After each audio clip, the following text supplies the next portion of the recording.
I'm Tom Baker, this is Chasing Cars, and on today's episode, we take a look at the facelifted version of Lexus's LS flagship sedan.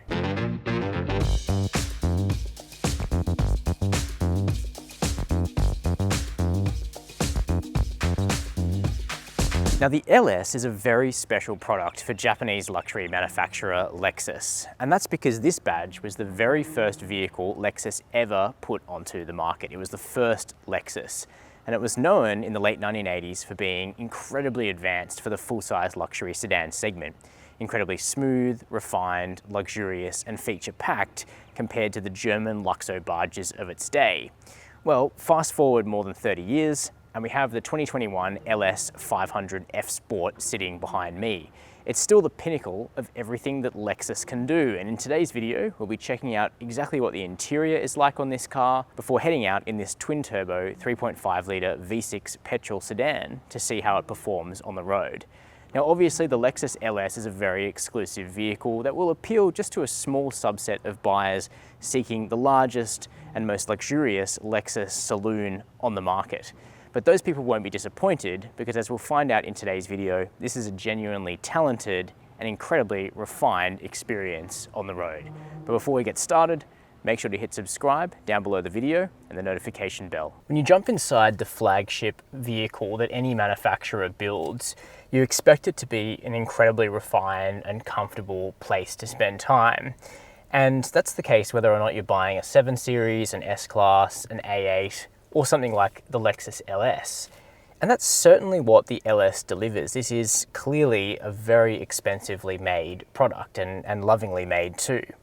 But I think what you also expect in any flagship vehicle is an interior design that actually looks different to the other vehicles in the lineup. I think it needs to look more special and richer as well. And I think the S-Class, 7 Series and A8 are all in a bit of danger from the fact that their cabins effectively look like the vehicle that they sit on top of, or in the case of the 7 Series, it really looks like any other BMW cabin. And that's a boon if you're buying the cheapest vehicle in the lineup, but when you're here ensconced in the driver's seat of the top of the range car that the manufacturer builds, you want it to look and feel that way. And that's where I think the Lexus LS is actually quite unique, because this cabin isn't really borrowed from any other Lexus. The LS has it all to itself. There are going to be some shared elements like the steering wheel and the instrumentation and these drive mode and traction select dials here on the binnacle, but most of the rest of the pieces in here are unique. That includes this gorgeous broad dashboard with outstanding metal detailing, and in particular it includes these door cards which are just so lush. There are parallels with the LC two-door, which is Lexus's flagship coupe, but I think that's okay. Now speaking of these door cards, this is where you can make your LS truly unique. This F Sport is actually quite conservatively specified for an LS. We have a beautiful red paint color outside and then the black and white two-tone interior. It looks good, it's classy, it's toned down, but on the sports luxury variant, which is probably the more comfort-orientated LS, you can actually spend quite a lot more money optioning in very unique trim. You can get cut glass, Kiriko cut glass. You can get Japanese tapestry that is handmade and hand stitched, which would be something else entirely, and I would love to see that in the flesh. And most of those effects take place here on the door card. That's where you're going to notice them. But no matter what LS you choose and how you specify it, the quality in here is really the name of the game. Everything is screwed together perfectly, basically.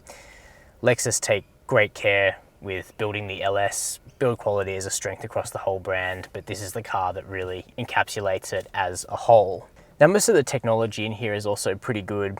It's not as techy as, say, the new A8 or the forthcoming S-Class, and I think that's okay. Lexus have made an improvement here on the screen. You get a new 12.3-inch screen for 2021. It's been brought forward. It's now a touchscreen, which a lot of people are going to be very pleased about. That makes it a lot easier to interact with. It also has wired Apple CarPlay and Android Auto, which of course makes the touch capacity even more of a benefit. But the screen is at a slight angle, almost pitched down slightly, that can make it a bit hard to see in certain lights, but here in the shade it's quite okay. Now being the F Sport, we have the F Sport instrumentation on this car. It's borrowed from the LFA of 10 plus years ago, but it still looks pretty cool, but it's certainly not as immersive as an Audi A8's virtual cockpit, for example. And the seat quality is superb. We have semi-aniline leather in the LS, incredibly soft, plush, yielding, heated seats and cooled seats here in the front, as well as a heated steering wheel.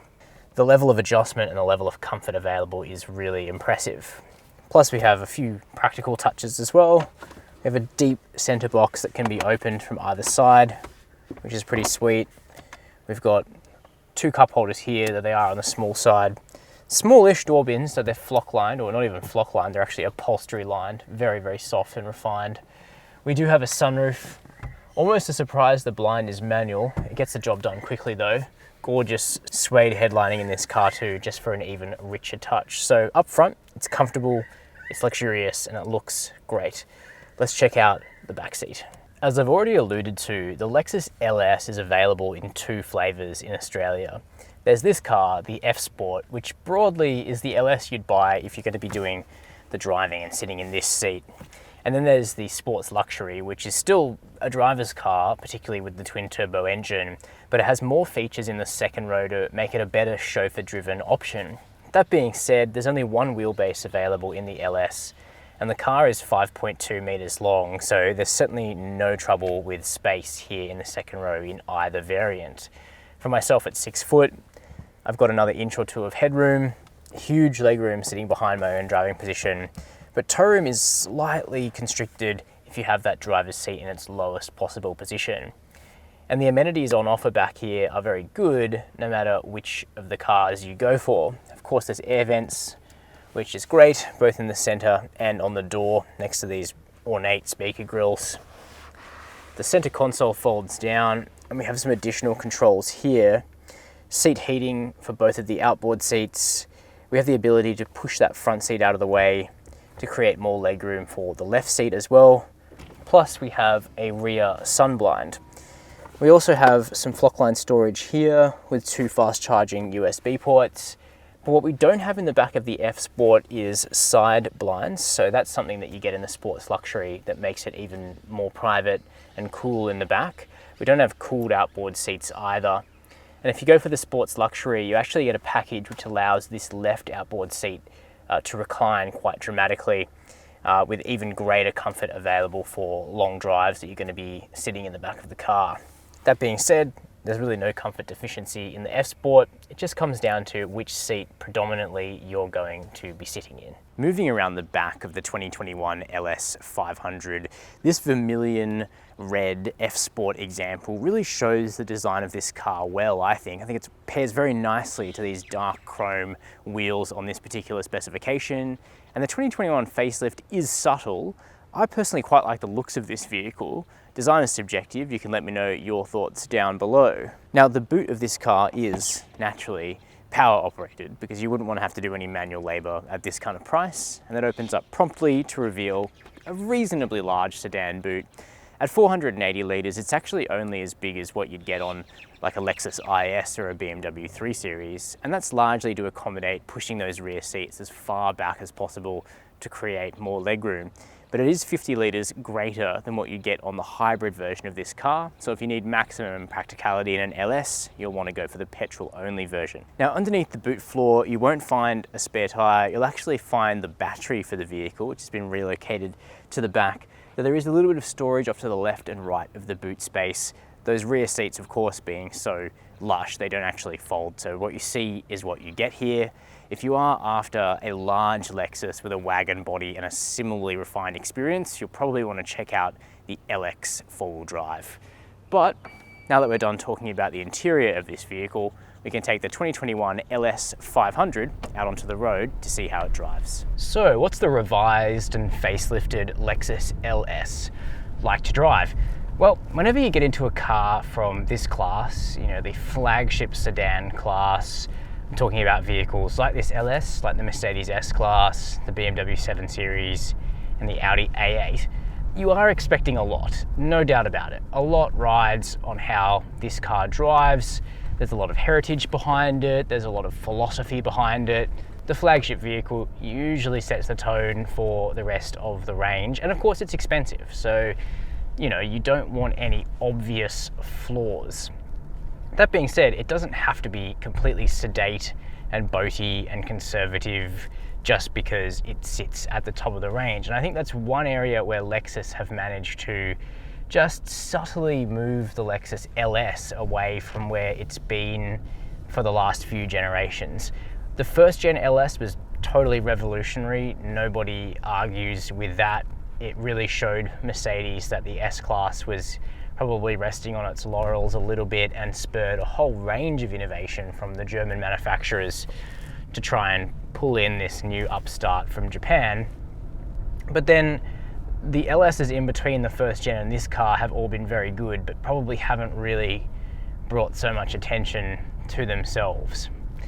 The new car, the current gen, has much bolder styling, but it also coincides with the fact that the large sedan segment is no longer massive. You know, people used to buy these cars as, you know, if they were C-suite executives or as hire vehicles or livery vehicles. Increasingly, those roles are being filled by large SUVs.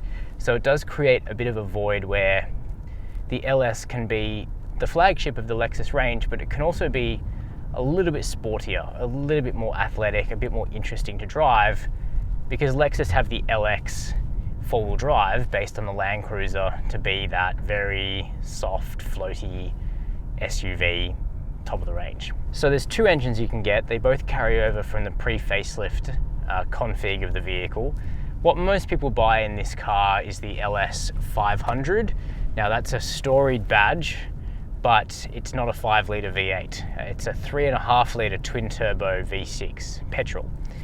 And it's really interesting because this is the only vehicle that Lexus have put this engine into. It launched to quite a bit of fanfare a few years ago in the LS, but it hasn't gone into anything since. And I quite wrongly suggested at the end of 2019 that we would probably see a propagation of the 3.5-litre twin-turbo throughout other vehicles in the Lexus lineup. That hasn't come to pass. Instead, Lexus have put the old naturally aspirated direct injected 5-litre V8 into the IS now. It persists in the RCF, in the run-out GSF, of course in the LC 500, that's the 5-litre. Great engine, spectacular V8, makes a really good sound. By contrast, the 3.5-litre twin-turbo V6 in the LS is extremely graceful. It's certainly not as sonorous as the 5-litre V8. It doesn't sound bad, it actually has quite a good noise to it, but it's very, very hushed. It's very muffled most of the time. That probably fits with the character of this vehicle, which is about being quite subtle and elegant. And the engine does some things better than the V8. It has a lot more low-end torque. It has 600 Newton meters of torque, so that's 70-ish Newton meters more than the V8 to start with. And in the LS, it's all available just above idle. So this car just pulls away with so much strength. It's effortless, truly. The V8 actually does need a few revs on board in order to make the best of it. And perhaps in a vehicle like the LS, that's maybe a little tiny bit unbecoming. So the twin-turbo V6 does a good job of what this car is supposed to be about. There's still 310 kilowatts of power, so it does actually have quite a good turn of speed to it, this car, and it's quite engaging to drive if you do get on it.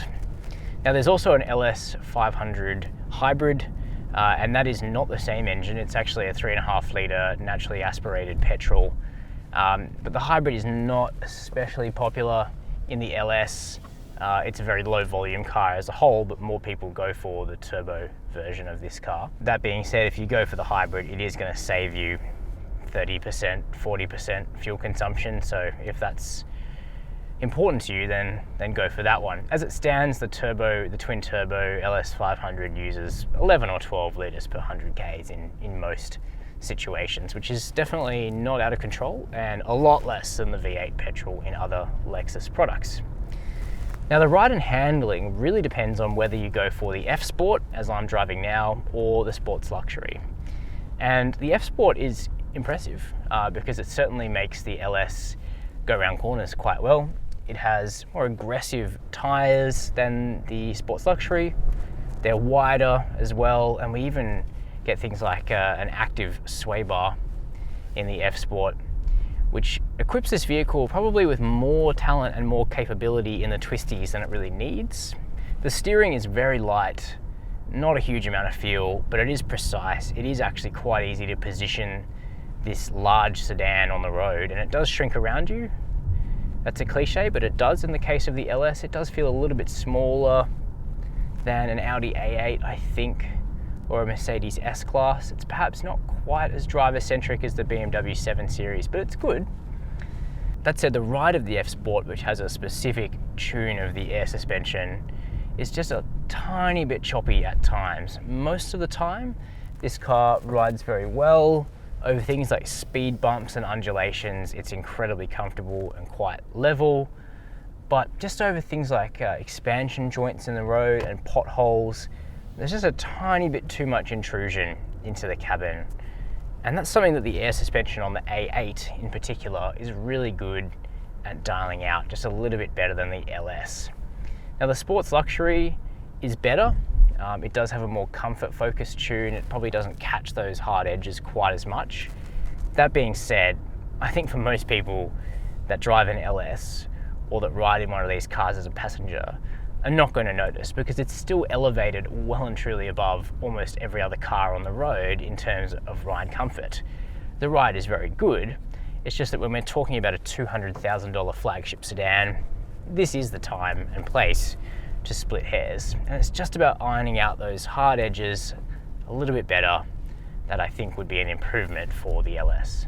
That being said, there's effectively no improvement to be made in the area of refinement until this vehicle eventually, one day, goes to all electric. The engine is very smooth.